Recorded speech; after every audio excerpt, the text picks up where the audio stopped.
Admission of new partner में ratio एक topic है, उसके बारे में अगर डिस्कस करें तो रेशियो को, क्योंकि रेशियो में आप लोग को दो चीज निकालने में बहुत ज्यादा दिक्कत होती है। एक होता है न्यू प्रॉफिट शेयरिंग रेशियो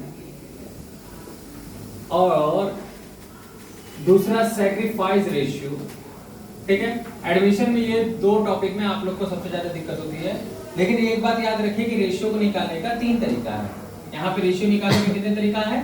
तीन तरीका है। पहला है डायरेक्ट, दूसरा है इनडायरेक्ट, तीसरा है सरेंडर।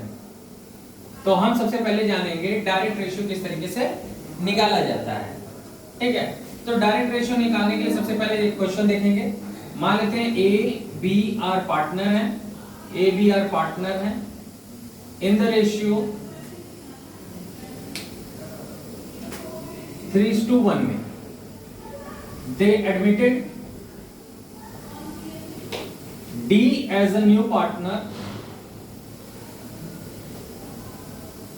for 1/4 share. अगर D को एडमिट किया गया as a partner for 1/4 share, तो आपको यहां पे सिर्फ कैलकुलेट करना है new profit sharing ratio, new PSR निकालिए। ठीक है, या सैक्रिफाइस रेशियो निकालिए। ये दोनों रेशियो कैलकुलेट करना है। तो आप किस तरीके से सॉल्व करेंगे इस क्वेश्चन को, जरा ध्यान से देखिए। सबसे पहले एक बात बताओ, D as a new partner admit हो रहा है तो उसे कितना चाहिए? 1/4 चाहिए। अब इसमें ये कहीं नहीं बोला है कि वो किससे लेगा, किससे देगा, या कैसे सरेंडर मांग रहा है, यहाँ कुछ नहीं है। तो ये डायरेक्ट का क्वेश्चन है। जब कोई पार्टनर सीधे बोल दे कि बस मुझे 1/5 चाहिए और इसके बाद कोई इंफॉर्मेशन ना हो, तो ये समझो कि ये क्वेश्चन डायरेक्ट का है। अब इस कंडीशन में इस क्वेश्चन को किस तरीके से सॉल्व करेंगे? सबसे पहले लेट द टोटल प्रॉफिट 1 मानिए। लेट द टोटल प्रॉफिट कितना मानोगे? 1। क्योंकि एक बात याद रखो, सभी प्रॉफिट 1 से ज्यादा कभी नहीं होता। रेशियो के फ्रैक्शन के फॉर्म में 1 ही होता है, या तो उसे 100% मानते हैं। प्रॉफिट कभी 100% होता है तो उसका ही डिवीजन होता है। तो अब लेट द टोटल प्रॉफिट कितना मान लिए? 1 मान लिए। लेट द टोटल प्रॉफिट 1 मान लिए।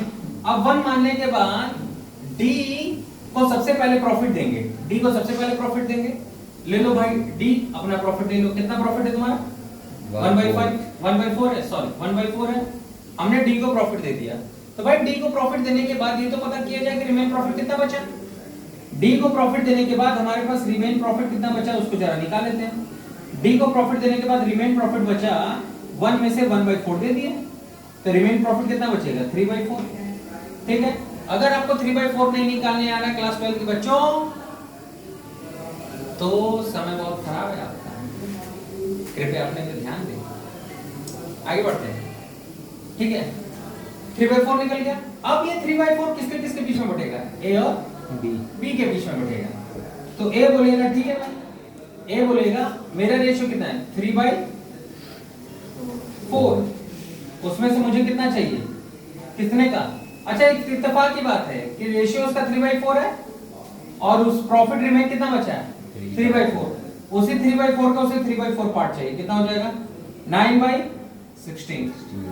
ठीक, मल्टीप्लाई करिए, कट आउट मत करने की कोशिश करिएगा। डायरेक्ट मल्टीप्लाई, ऊपर का ऊपर, नीचे का नीचे। ठीक है, फिर इसके बाद बी का कितना रेशियो है? बी का रेशियो है 1/4 और प्रॉफिट कितना है? 3/4। कितना हो जाएगा? 3/16। आगे बात समझ में? इसका मतलब ये ए का रेशियो आ गया 9/16, बी का रेशियो आ गया 3/16। अब यहाँ पे अब ये चेक करो, ए और बी और सी तीनों का नया रेशियो कितना है? ए का रेशियो है 9/16, बी का रेशियो है 3/16, तो सी का रेशियो कितना होगा? सी का रेशियो कितना है? 1/4 है। अगर सबका 1/4 है तो ये 4 है, तो ये 4 है, तो इसको भी कितना बना दो? अरे ये 16 है, ये 16 है, तो इसको भी कितना बना दो? 16। 4/4 ये कितना हो जाएगा? 9 3 4 अपॉन 16 तो रेशियो क्या हो गया? 9:3:4। ये आ गया। 100। कितना आसान क्वेश्चन था। इसी के साथ डायरेक्ट रेशियो खत्म होता है। Thank you sir.